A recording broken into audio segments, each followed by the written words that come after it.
Seja bem-vindo a mais uma aula do curso de evangelização. Se você está me acompanhando aí pelo YouTube ou se você é aluno do seminário e faz parte da matéria, hoje nós vamos estar falando sobre um assunto igualmente importante, que são os pressupostos da evangelização na perspectiva reformada. Mas antes de entrar nesse assunto, eu queria dar uma estatística para vocês de uma pesquisa feita pelo Instituto Hagai Internacional. Ele perguntou como as pessoas se converteram ao Evangelho de Jesus Cristo. Presta atenção na estatística, que ela é muito curiosa, né? 2,9% disseram que se converteram através de um programa de rádio, o que é uma estatística curiosa, né? Bem alta, né? 2,4% apenas responderam que se converteram através de um sermão, né? Foram na igreja e se converteram, né? 2,1% disseram que através de estudos bíblicos eles se converteram a Jesus. 1,1% se converteram através de filmes. Curioso, né? A estatística é curiosa aí também. 1% apenas através de programa de TV.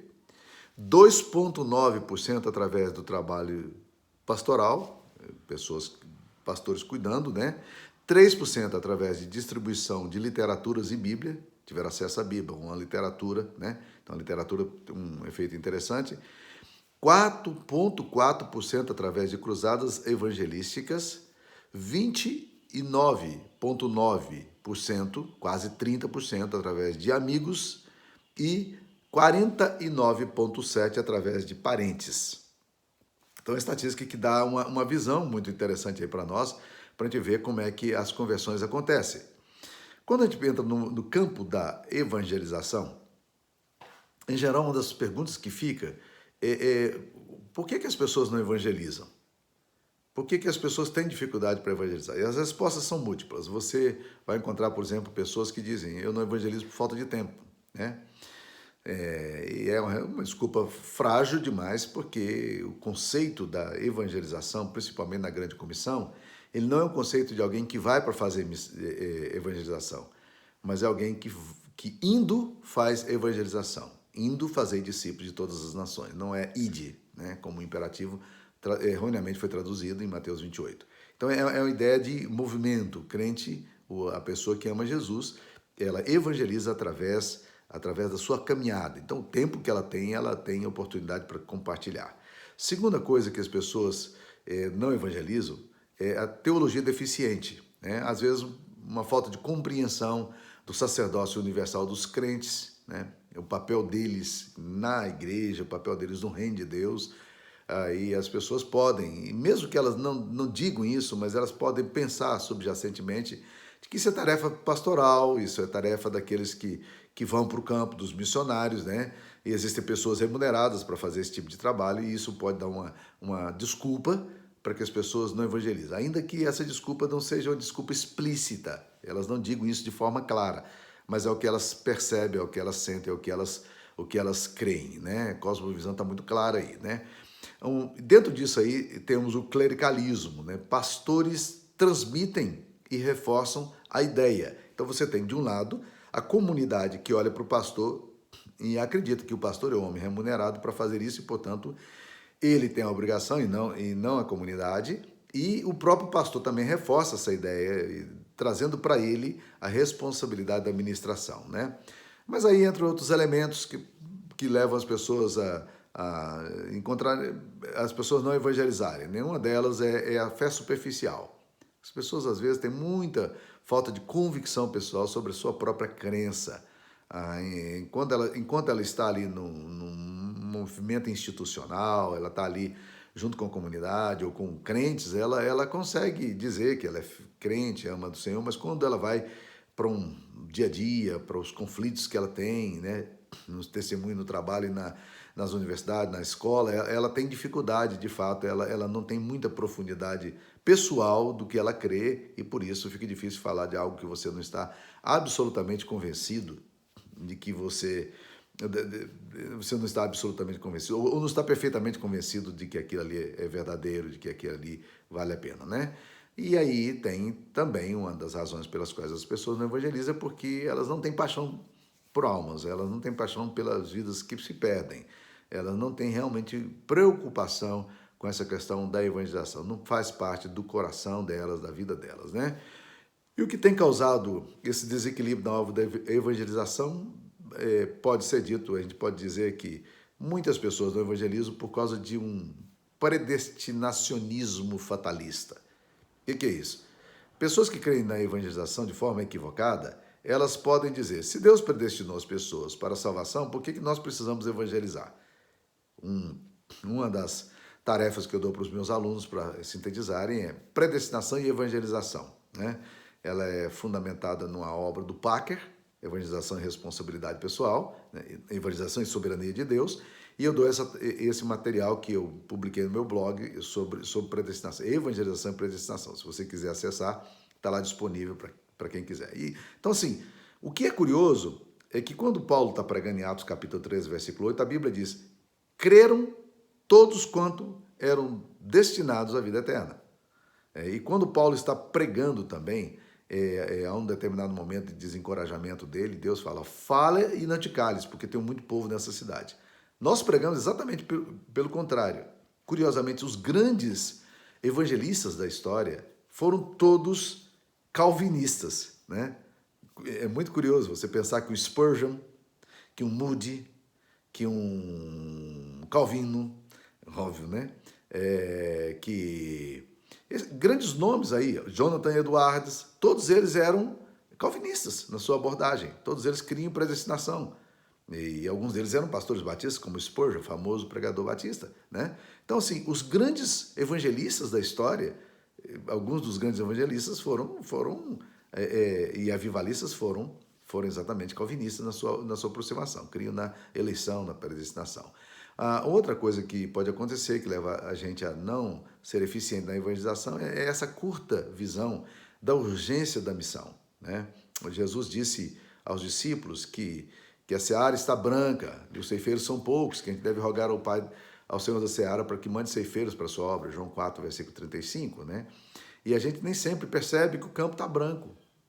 Às vezes a gente olha para uma pessoa amiga da gente, do colega, de trabalho, e a gente acha assim, Jesus nunca vai alcançar o coração dessas pessoas. As pessoas são fechadas demais. Mas, na verdade, é o contrário, deveria ser o contrário. Se você entende bem a graça, você deveria ter dito, rapaz, se o evangelho alcançou até a mim, ele vai alcançar também essa pessoa aqui. O que ela tem de diferente, né? Nada. Se não fosse a graça de Deus operando no nosso coração, a ação do Espírito Santo, né? Isso é um encorajamento para nós, para a gente poder crer realmente, né? A outra coisa é a transferência dessa responsabilidade e a descrença no poder de Deus. Mesmo pregadores, será que eles realmente creem que o evangelho transforma as pessoas?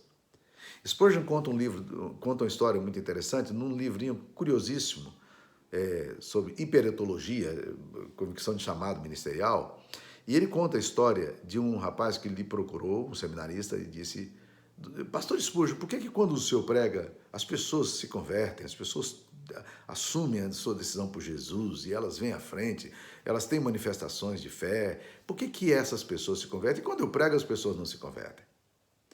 Spurgeon olhou para o seminarista e disse assim, quando você prega, você realmente crê que as pessoas podem se converter, que Deus está trabalhando naquilo ali para a conversão da vida das pessoas? Ele diz, às vezes sim, às vezes não. Ele diz, então não é de se surpreender que você tenha tão poucos frutos.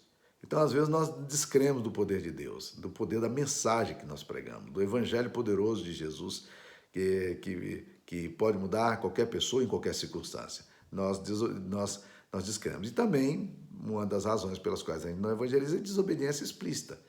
Porque a ordem de Jesus é bem clara. Vocês vão e façam discípulos de todas as nações. Vocês devem ir pregar o evangelho a toda criatura. Então, se nós não pregamos, na verdade, nós desobedecemos o mandamento de Deus. E Paulo fala sobre isso. Ele fala, se eu prego a mensagem, né, é porque sobre mim pesa a obrigação, essa obrigação de anúncio, de cuidar, de transmitir aquilo que Deus nos deu, né? Então nós devemos evangelizar por causa da obediência que nós temos a Jesus, nós devemos essa obediência a Cristo, então nós precisamos evangelizar porque é missão intrínseca daqueles que foram resgatados, daqueles que foram salvos, daqueles que foram alcançados pela misericórdia de Deus. Se o apóstolo Paulo fala, o amor de Cristo me constrange. Esse constrangimento de amor, ele é muito interessante. Você faz as coisas porque você é amado. Você se sentiu constrangido por alguém? Pela bondade de alguém? Pela generosidade de alguém? Eu já tive alguns casos de constrangimento, de pessoas que me amaram tanto, né, que eu sou eternamente devedoras a elas. E tudo que eu faço por elas, eu faço não porque de fato eu tenha qualquer, preciso fazer qualquer coisa, mas simplesmente porque eu amo essas pessoas. Eu olho essas pessoas e falo, quanto essas pessoas já fizeram por mim, como elas cuidaram de mim. A mesma coisa se dá em relação a Jesus. Nós, então, precisamos pregar por causa disso aí. Nós precisamos, esse constrangimento, esse amor de Deus, né? Então, nós precisamos evangelizar por causa de obediência, porque isso é missão intrínseca da gente, do chamado que nós temos, né? E nós precisamos pregar porque Deus escolheu também usar esses instrumentos frágeis que somos nós para a proclamação da mensagem. O apóstolo Paulo fala isso de forma bem clara em Romanos capítulo 10, do versículo 10 a 15, né? Como é que eles pregarão? E como é que eles crerão se não há quem pregue? E como pregarão se não forem enviados, né? Como está escrito, conformosos são os pés dos que anunciam as boas novas, né? Então, na verdade, o pressuposto é o seguinte: não há conversão, a fé vem pelo ouvir. E ouvir a palavra de Deus não há conversão sem a proclamação. E mesmo que você, às vezes, não esteja crendo tanto no poder do Evangelho, você precisa entender o fato de que a conversão ela vem pelo ouvir e ouvir a palavra. Por isso tem que ser pregado. Então, evangelização não é apenas testemunho, como nós já tocamos nesse assunto aqui, e o R.C. Sproul coloca dessa forma. Não é apenas testemunho. Testemunho é importante, mas há um momento em que nós precisamos proclamar, verbalizar. Essa verbalização é que dá oportunidade para que as pessoas ouçam a verdade do Evangelho e creiam, né? Então nós precisamos evangelizar também porque a salvação nos impulsiona a pregação. Paulo entende isso de uma forma tão clara que ele diz: ai de mim se não pregar o Evangelho. 1 Coríntios 9,16, ele fala: ai de mim se não pregar o Evangelho. Como é que eu não vou pregar o Evangelho? Eu que experimentei tanto dessa graça, eu que recebi tanto do amor de Deus, né? Então, a nossa salvação nos impulsiona a salvação. Nós, quando entendemos que o que Cristo fez por nós, isto nos leva a poder proclamar com mais eficácia, com mais agressividade, com mais intencionalidade a mensagem, né? E quais são os pressupostos da evangelização reformada? Eu gostaria de dizer que eu levantei 7 pontos que para mim são importantes para esses pressupostos. Quando se pensa em teologia reformada na evangelização, algumas coisas estão bem claras para nós. O primeiro pressuposto, bem claro, é o pressuposto da soberania de Deus, os seus propósitos eternos. E eu quero ler um texto aqui de 1 Coríntios, capítulo 1, versículo 21, que diz o seguinte: visto como na sabedoria de Deus o mundo não o conheceu, por sua própria sabedoria, aprova a Deus salvar os que creem pela loucura da pregação. A soberania de Deus, ela leva exatamente, os propósitos eternos de Deus levam exatamente a essa questão da salvação. Deus salva pela loucura da pregação. Nós pregamos a mensagem do apóstolo Paulo, nós pregamos escândalo para os judeus e loucura para os gentios. Por que era um escândalo? Porque os judeus sempre imaginavam um Deus muito distante. Então agora essa ideia da encarnação, de um Deus que se faz homem, para os judeus era alguma coisa absurda, né? E ele diz que pregamos a Jesus, escândalo para os judeus e loucura para os gentios. Para os gentios era até pior, porque influenciados pela cultura platônica, grega, que tinha tanto poder sobre o mundo gentílico naqueles dias, o Platão defendia a ideia de que existe um mundo ideal e um mundo real, né? O mundo da mente e o mundo do corpo, o mundo corpóreo, sensível. E ele dizia que para a gente poder se aproximar do eterno, da divindade, nós precisávamos macerar o nosso próprio corpo, né? Essa questão do corpo para a filosofia platônica sempre foi um problema muito sério. O platonismo não consegue entender que um Deus pode se tornar a gente. Então, nós quando pregamos o Evangelho, nós estamos pregando uma coisa doida. Nós estamos pregando exatamente baseado na soberania de Deus, seus propósitos eternos. Ele quer que nós preguemos e faz parte do projeto de Deus que nós preguemos. Ele poderia, como diz o apóstolo Pedro, né? Os anjos anelavam perscrutar as coisas que os apóstolos e profetas inquiriram antigamente, né? Mas a eles não foi dado essa revelação. A nós foi dado. O povo de Deus tem a mensagem. Existe um livro, uma historinha contada pelo Philip Yancey, que na verdade é uma alegoria sobre a questão do encontro de Deus com um dia Deus está lá no céu e ele está apreciando toda a sua criação. E olha todo o universo, a beleza do universo, a cosmologia. E os anjos se aproximam do Senhor e junto dele começam a observar, olhar para onde Deus estava olhando. E lá pelas tantas, um anjinho mais atrevido pergunta para Deus, Deus, o que o senhor está observando? Ele diz, eu estou observando a minha criação. Não é bonita? Não é lindo o que eu criei? Olha que perfeição. E os anjos disseram, de fato, Senhor, o que o Senhor criou é maravilhoso, é lindo, é belo, né? Mas mostra para nós onde é que foi que o Senhor mandou o seu Filho amado. Aí Deus vai no meio das galáxias, né? E vai lá, encontra a Via Láctea e tal, não sei o quê, e vai empurrando os planetas para cá e para lá, e olhando e tal, e até apontar um planetinha, uma estrelinha insignificante, azul, né? E é o que é o planeta Terra. E Deus disse, aqui eu mandei meu Filho amado. Aí os anjos olham para Deus e falam, Deus, mas um lugarzinho tão pequeno, tão esquecido aí. Disse, mas lá está o povo que eu amo, né? E aí os anjos disseram assim, Senhor, e agora que o seu filho voltou para o céu, como é que vai ficar a situação da obra tua lá na terra? Ele disse, não, eu deixei um povo lá para isso. Tem um povo escolhido meu lá para poder anunciar. E aí os anjos disseram, mas Senhor, e se esses homens falharem? Se eles não conseguirem transmitir a mensagem? E aí Deus olhou para eles e disse, eu não tenho um plano B. Eu não tenho um plano B. Deus poderia ter usado os anjos para proclamar a salvação. Deus não quis fazer isso. Deus outorgou à sua igreja a tarefa de dispenseiros dos mistérios de Deus. Então nós temos a dispensa, nós guardamos a dispensa dos mistérios de Deus. E é na soberania de Deus, os seus propósitos eternos que incluem a igreja nessa execução da tarefa. Segunda coisa, pressuposto que nós precisamos ter na evangelização reformada é o pressuposto da eleição. Quando nós pregamos, ao invés da gente dizer assim, por que as pessoas precisam ouvir se elas já são eleitas? Nós deveríamos pensar com outra categoria. E é isso que levou grandes evangelistas calvinistas a pregarem o evangelho com tanta ousadia. O que nós devemos dizer é o contrário.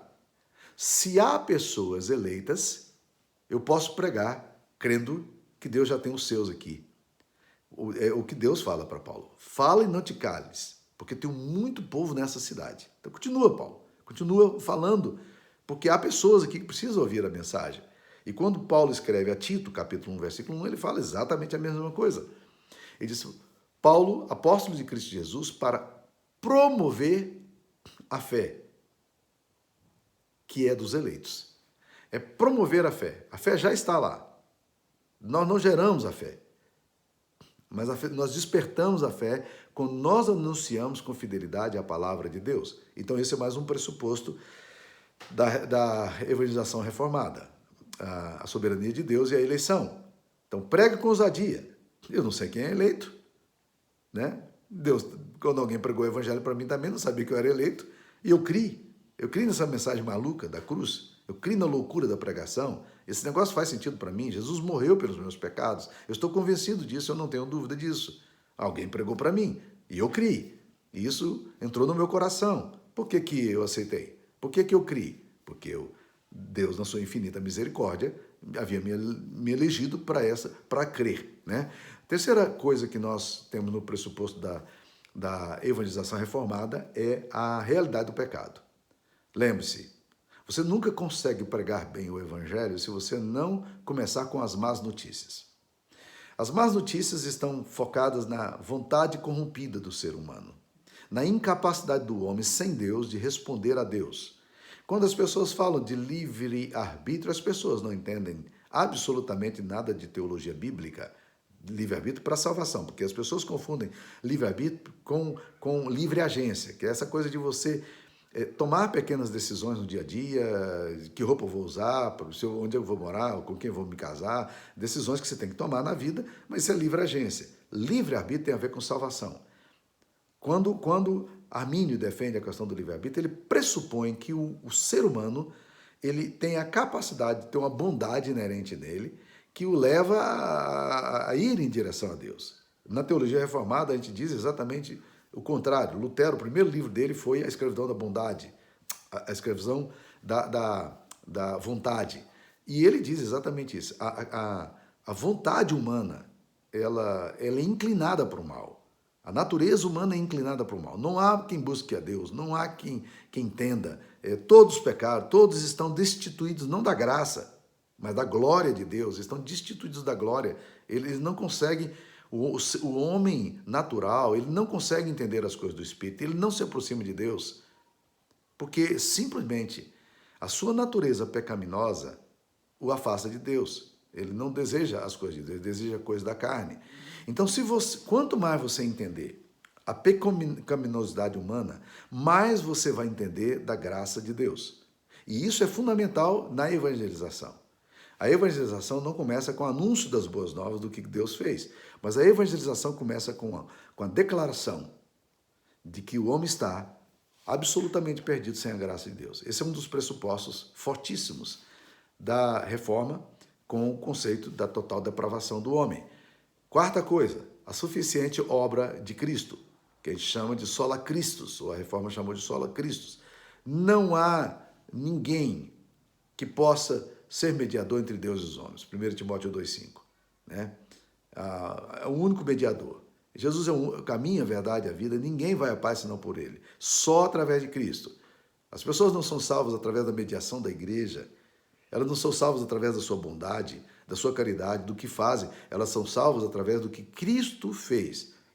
Portanto, toda evangelização ela tem que se centrar tem que ser cristocêntrica, como falamos na aula passada, né? Ela tem que ser teocêntrica. O que Cristo fez. Evangelização não tem a ver com o que você faz, mas tem a ver com o que Cristo fez. Então, o quinto aspecto que nós colocaríamos, quarto aspecto que nós colocaríamos aqui é a suficiente obra de Cristo. De uma vez por todas, Jesus Cristo morreu pelos nossos pecados. E nós fomos resgatados da cruz, da morte, por meio da cruz. Quinto ponto, a obra do Espírito Santo. A teologia reformada crê que não há possibilidade de alguém crer sem a intervenção do Espírito Santo. E isso é muito claro quando Jesus fala sobre a obra do Espírito Santo em João 16. Ele fala, quando o Espírito vier, ele vos convencerá do pecado, da justiça e do juízo. 3 aspectos. Ele vai nos convencer do pecado. Ou seja, eu sou pecador, mas nem sempre tenho consciência de que eu sou pecador. Quando o meu coração começa a ser iluminado, uma das coisas mais fantásticas, eu compreendo o meu caos. Eu compreendo a minha incapacidade de responder a Deus. Então, se você começa a entender o seu pecado, no nível em que a palavra de Deus afirma, você tem mais possibilidades de crer. Por isso que a justiça própria se torna o inimigo número 1 do Evangelho. Pessoas que se acham boas, elas não precisam da salvação. Elas não sentem necessidade da salvação. Afinal de contas, Deus lhes deve a salvação. Salvação é uma questão meritória, tá? Então, o Espírito Santo nos convence do pecado. Ele nos convence do juízo, da justiça. Que justiça é essa? É a justiça de Cristo. Ele nos convence de que a nossa justiça é falha, mas que a justiça de Cristo, expiatória, ela é suficiente para nós. Então, nós só seremos convertidos pela obra do Espírito Santo. Mesmo porque regeneração, que é a mudança do nosso gene, né, da nossa genética, ela só pode acontecer por uma obra do Espírito. Se alguém não nascer da água e do Espírito, não pode ver o reino de Deus. Se o Espírito Santo não fizer, nós não creremos. E o juízo. O Espírito Santo também precisa nos convencer do juízo, de que um dia todos nós compareceremos diante do tribunal de Deus. E nessas alturas do campeonato é bom a gente ter um bom advogado. E esse advogado é Jesus, né? Nós temos o advogado junto ao Pai, e ele intercede por nós. É ele quem apresenta a sua obra a nosso favor. E quando o Pai nos olha, ele nos olha por meio de Cristo. Então, quando nós cremos na obra do Espírito Santo, nós cremos exatamente que ele nos convence do pecado, da justiça e do juízo. Sexto pressuposto da reforma, em relação à evangelização: gratidão. Nós pregamos porque somos gratos. Então, há pouca paixão nossa no coração pela evangelização, porque há pouca gratidão. Isso significa que tem pouca compreensão da gravidade da nossa situação antes de Cristo. Quanto mais você entende o que Cristo fez, maior adoração você terá no seu coração. Pessoas que foram muito perdoadas, elas têm muita gratidão. Lembra do exemplo daquela mulher que derrama o vaso de alabastro aos pés de Cristo, e Simão contesta aquela atitude dela de fazer isso, e Jesus disse: olha, Simão, desde quando eu cheguei aqui você não lavou os meus pés, você não ungiu meus pés, né? E essa mulher, desde quando eu cheguei aqui, ela não cessa de enxugar os meus pés, de molhar meus pés com lágrimas e enxugar com seus cabelos. Porque a quem é muito dado, a quem é muito grave o pecado, muito é perdoado. E o apóstolo Paulo fala da mesma forma: onde abundou o pecado, superabundou a graça. Agora, a compreensão do meu pecado, no nível em que realmente eu vivencio, se eu entendo o meu pecado, eu tenho capacidade de entender a graça de Deus. Quanto mais você entender a sua pecaminosidade, a sua linha decadente, mais você vai ter vontade de dar glória a Deus. E a glória a Deus implica na obediência e na gratidão de corações gratos a Deus, convencidos e trabalhados pelo Espírito Santo que agora desejam, com gratidão, pregar o Evangelho, obedecendo o mandato de Cristo Jesus. O apóstolo Paulo faz uma declaração muito interessante na segunda carta aos Coríntios, no capítulo 5, no versículo 14 a 15. Ele diz assim: pois o amor de Cristo nos constrange, julgando nós isto, um morreu por todos, logo todos morreram. E ele morreu por todos para que os que vivem não vivam mais para si mesmos, mas para aquele que por eles morreu e ressuscitou. Ou seja, olha o que ele diz: ele morreu por todos para que os que vivem não vivam mais para si mesmos. Isso é coisa de gratidão, gente. Quem morreu na cruz, quem foi crucificado na cruz, e entende isso, tem muito desejo de glorificar a Deus, tá? E por último, obviamente, o pressuposto da evangelização na reforma, o último pressuposto, é a questão da glória de Deus. Tudo o que fazemos tem que ser para a glória de Deus. O fim principal do homem é glorificar a Deus e gozá-lo para sempre. Os nossos cultos devem ser para a glória de Deus. A missão da igreja não é fazer missão, como já falamos. A missão da igreja não é evangelizar. A missão da igreja é glorificar a Deus. Mas como é que você glorifica a Deus? Você glorifica a Deus quando você obedece a Deus. Então, o que fazemos, o maior alvo do que fazemos, não é exatamente o resultado do que fazemos. O maior alvo do que fazemos é a glória do Deus que merece todo louvor. Então, se você fizer as coisas e não der glórias a Deus, e Deus não for glorificado nisso, seu esforço é nulo. São obras de justiça morta, né? O profeta Isaías fala de que as nossas obras são trapo de imundície, porque se elas não focam a glória de Deus, a esmola que você dá, a generosidade que você faz, o culto que você presta, a oferta que você traz, a missão que você realiza, a evangelização que você faz, se não glorifica a Deus, ela não cumpre o propósito. Por isso que a reforma falava de uma das solas, que era soli Deo glori, a glória de Deus apenas. Então, o alvo nosso é a glória de Deus. Então eu espero que você tenha sido edificado com esse material aí. Se quiser compartilhar com alguém, fique à vontade. E se quiser apreciar também aí, fique à vontade. Quando você dá um like em qualquer texto, isso é uma boa advertência para a gente poder entender como é que funciona. Quando você dá um like em qualquer texto, nesse sinalzinho aí positivo, há uma maior chance desse texto ele ser mais visto. Então, se você acha interessante qualquer trabalho que você ouvir, que achar que é interessante, dá um positivo nele, porque ele tende a aparecer mais, tá bom? É só uma observação técnica aí de como funciona a cabeça da internet, né? Deus abençoe você. Fique na paz.